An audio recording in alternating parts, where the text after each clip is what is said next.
Another day to lose control. There's a fire in my bones.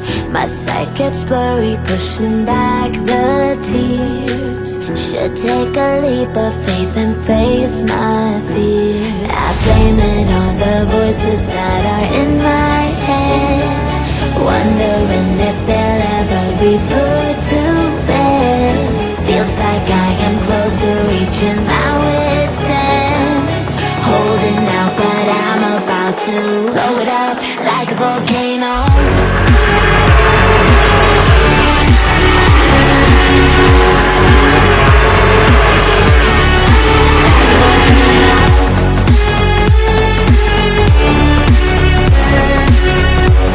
Assalamualaikum warahmatullahi wabarakatuh. Kang Bro, ketemu lagi dengan Iwan Banaran yang akan mengabarkan update terbaru informasi tentang MotoGP. Dan tahu nggak sampean, MotoGP sekarang sedang memanas karena ternyata para pabrikan Eropa kompak menolak proposal konsesi yang diberikan Dorna kepada para pabrikan Jepang. Ini hot, Cak. Soalnya kalau kita lihat sebelumnya kan kayaknya oke. Akan tetapi seiring berjalannya waktu, pabrikan Eropa memandang bahwa Dorna terlalu responsif menyikapi terpuruknya performa dari pabrikan Jepang. Sehingga mereka memandang bahwa Eropa memandang, sekali lagi Eropa memandang apa yang dilakukan oleh Dorna dalam tanda kutip sangatlah tidak wajar. Jadi mereka memberikan konfirmasi mulai dari Ducati, Aprilia, dan KTM yang menolak dan mereka tidak setuju dengan apa yang diberikan oleh Dorna kepada mereka. Jadi ini adalah hot issue buat sampean semuanya yang terbaru paling update dari MotoGP. Jadi gitu Kang Mas ya.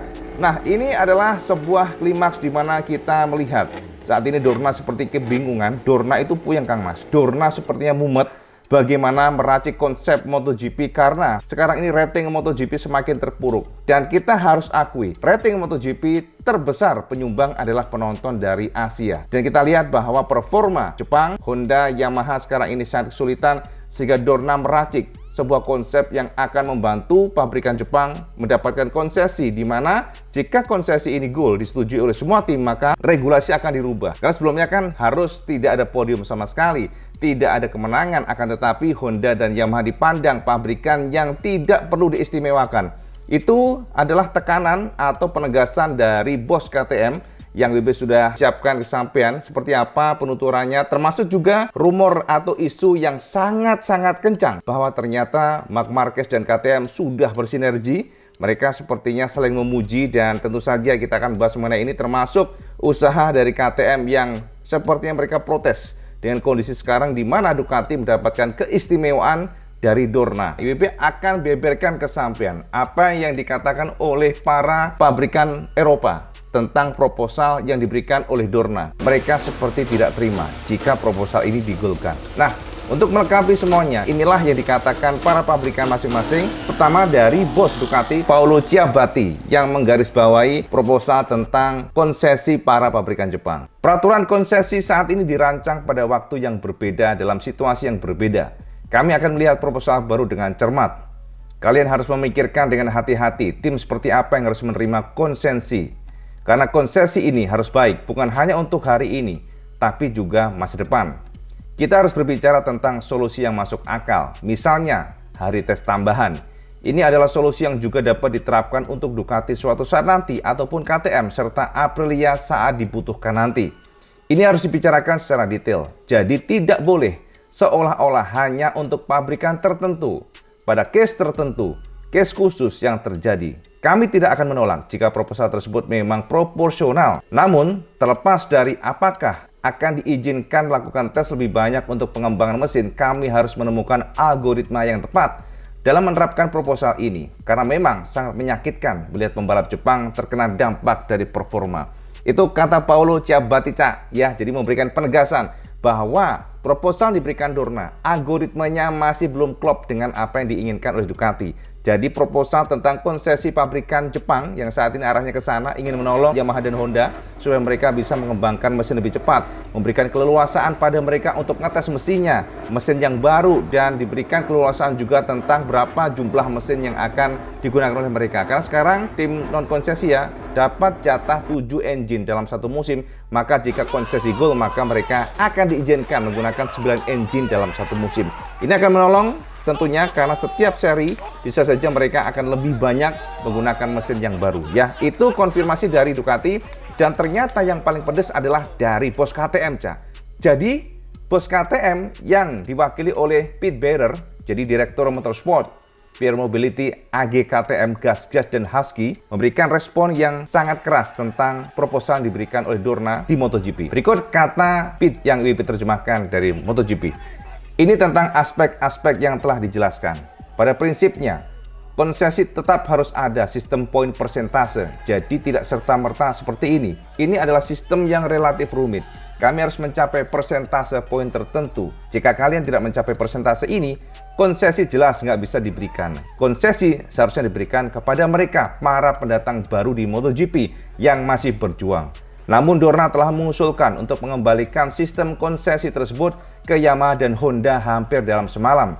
Jelas kami tidak akan mendukung proposal ini. Yamaha adalah penyabet runner-up di tahun 2020 dan 2022. Dan juga juara dunia pada 2021. Sedang Honda juga telah menunjukkan kemampuannya lewat setengah tahun terakhir melalui podium Marc Marquez dan juga Paul Espargaro, serta kemenangan Alex Rins jelas tidak memenuhi syarat untuk konsesi ini. Kami menemukan bahwa kedua merek ini tidak berada dalam situasi yang layak diberikan keistimewaan melalui peraturan konsesi baru. Ini adalah hasil yang bagus dan membanggakan. Mereka akan menemukan solusi sehingga tidak layak mendapatkan konsesi. Pabrikan lain berjuang untuk menuju puncak. Berapa lama Ducati mencoba untuk kembali ke puncak setelah 2007? Kami dan Aprilia juga bertarung. Hanya karena Yamaha belum memenangkan balapan tahun ini, mereka tidak seharusnya diberikan konsesi apapun. Gila Kang Mas, ini lebih pedes lagi, Cak. Jadi si Pete ini menggarisbawahi kok seolah-olah proposal ini datang tiba-tiba ini untuk menolong Yamaha dan Ducati. Dalam semalam konsesi datang regulasi untuk menolong Yamaha dan Ducati dan ini tidak fair. Itu kata Pete. Jadi ini sudah pro kontra, Cak, ya, antara pabrikan Eropa dan juga Jepang. Sebenarnya Jepang sih diam aja ya, mereka tidak memberikan statement apapun, mereka tidak memberikan pernyataan apapun.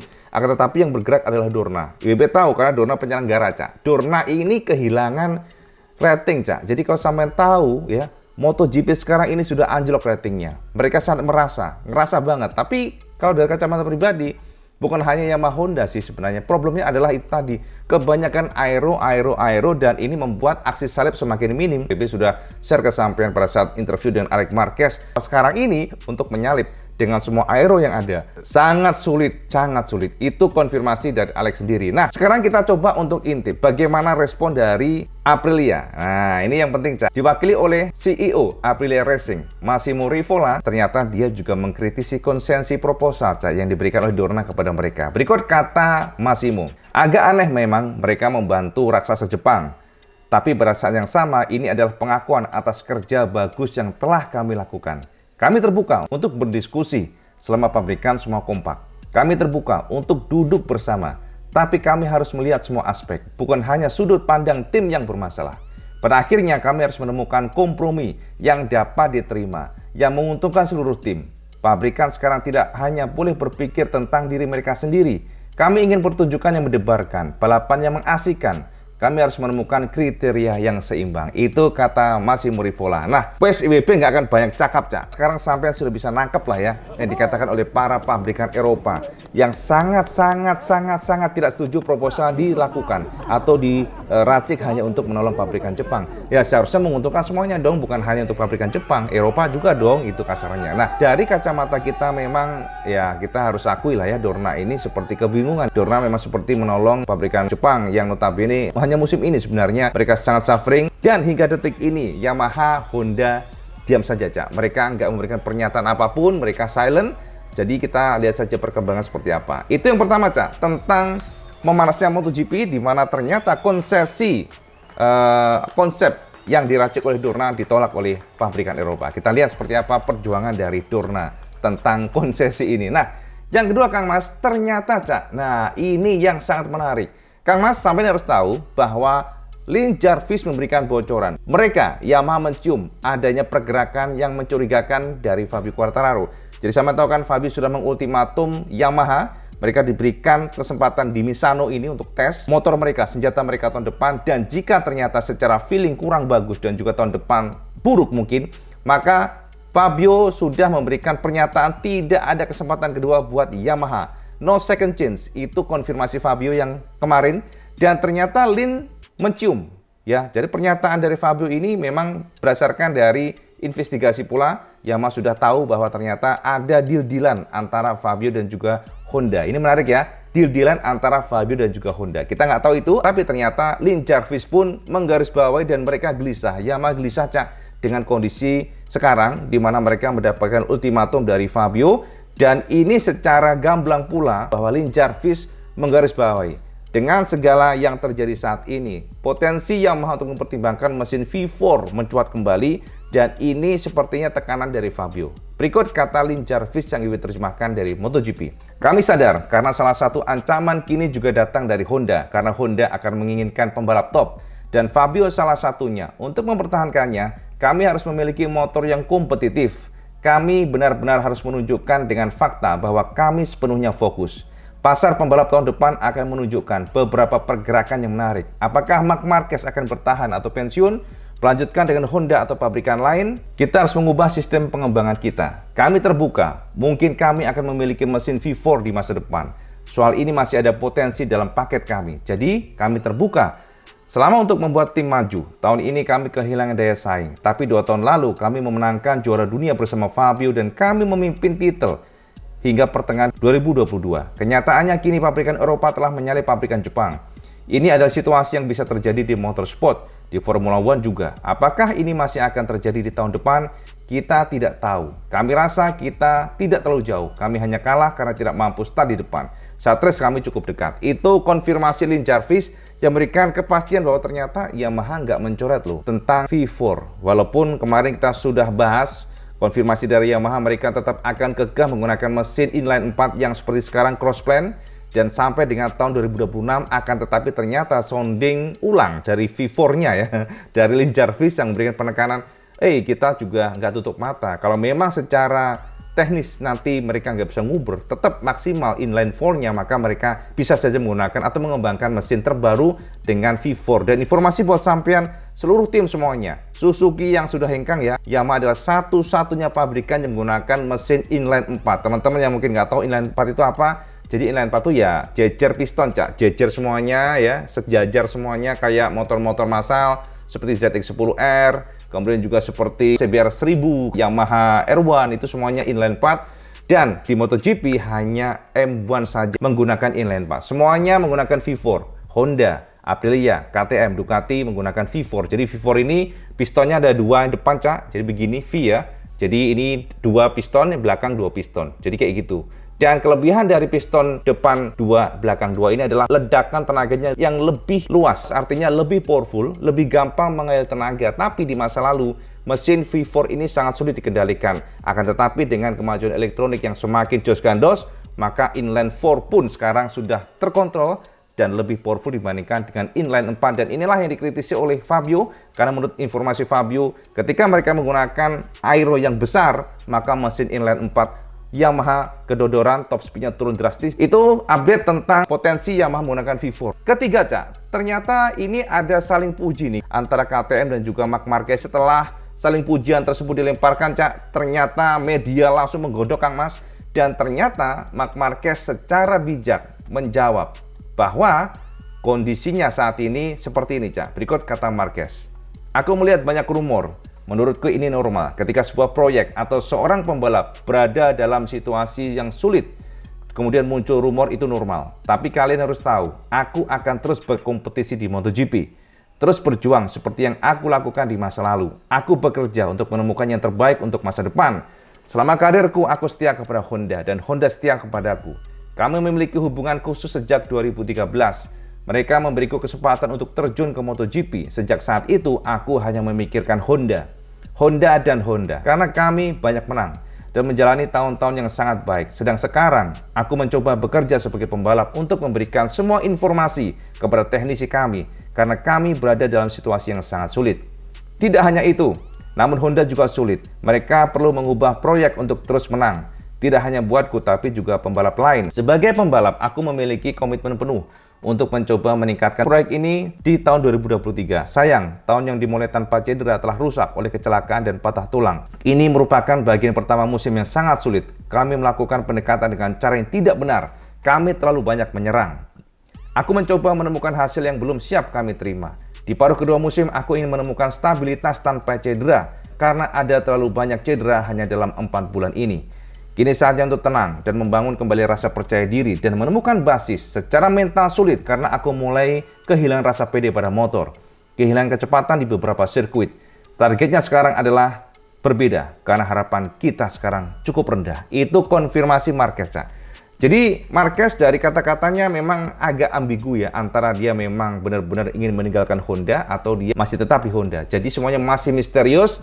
Tapi ya sampean simpulkan saja kira-kira apa maksud Marquez dengan penekanan tersebut. Tetapi jika kita melihat dari pernyataan Marquez, dia berharap dia tetap di Honda dengan motor yang sudah berkembang. Itu kata Marquez ya. Dan terakhir Cak, konfirmasi dari Yamaha VR46. Yamaha lagi. Konfirmasi dari VR46 maksudnya Mane ya. Moni VR46 bahwa isu mereka akan meninggalkan Ducati dan gabung dengan Yamaha ternyata ditolak oleh Valentino Rossi. Karena Rossi secara gamblang memberikan pernyataan ya yang sangat jelas bahwa mereka tidak akan meninggalkan Ducati jika Yamaha masih tetap seperti ini. Jadi masih tetap seperti performanya. Rossi menolak untuk pindah ke Yamaha. Itulah yang diberikan oleh Valentino Rossi ya. Jadi hari ini konfirmasi dari Vale, sepertinya Vale nggak tahu, mungkin kecewa kan, informasi Vale kecewa ya. Franco Morbidelli ditendang dari Yamaha, dia kecewa. Dan ini yang direspon oleh Valentino bagaimana kiprah dari Moni VR46 yang akan ganti sponsor tahun depan menggunakan eBay. Jadi teman-teman, Moni VR46 nanti akan berubah nama. Seperti demikian, bukan lagi Moni tapi menjadi eBay mungkin ya. Karena sponsor terbesar nanti adalah eBay, sponsor utamanya yang ganti eBay ya. Nah, ini kata Valentino Rossi tentang pertanyaan apakah dia akan pindah dari Ducati ke Yamaha, mengingat Yamaha sedang mencari tim satelit di tahun 2025. Berikut kata Valentino. Kami optimis di awal tahun. Musim lalu seluruh tim telah bekerja dengan baik dan beberapa penyesuaian organisasi telah dilakukan pada musim dingin ini. Dengan kedatangan orang baru tentu dapat membantu kami maju. Kami memiliki 2 pembalap yang bagus dan karena Ducati sangat kompetitif, hasilnya ada di sana. Oleh karena itu, kami tidak mempertimbangkan untuk mengganti mesin. Aku memiliki periode terbaik dalam karirku bersama Yamaha. Dan aku sangat senang bisa mewakili pabrikan ini. Sekarang tim VR46 adalah proyek lain. Dan bukan aku yang mengelolanya. Semua orang senang dengan hubungan dengan Ducati. Motornya bekerja dengan baik dan kami memiliki kontrak hingga 2024. Kami berada di MotoGP untuk memperebutkan podium dan untuk itu kami membutuhkan motor yang kompetitif dan sayangnya Yamaha M1 tidak. Jadi Kang Mas, itu penegasan Valentino. Artinya apa? Rossi tidak akan pindah dari Ducati jika Yamaha masih seperti ini. Kita lihat seperti apa usaha Yamaha di tahun depan. Tekanan dari Fabio yang sangat kuat, termasuk juga penekanan dari Valentino yang tidak akan mengambil Yamaha jika motornya masih seperti sekarang. Jadi kita tunggu saja seperti apa kiprah dan perkembangan MotoGP. Semoga mencerahkan semuanya semuanya. Dan kalau teman suka video teman like, share, dan subscribe. Oh, jual licak sampai sholat 5 waktu karena yang paling penting. Assalamualaikum warahmatullahi wabarakatuh. Salam sekandos.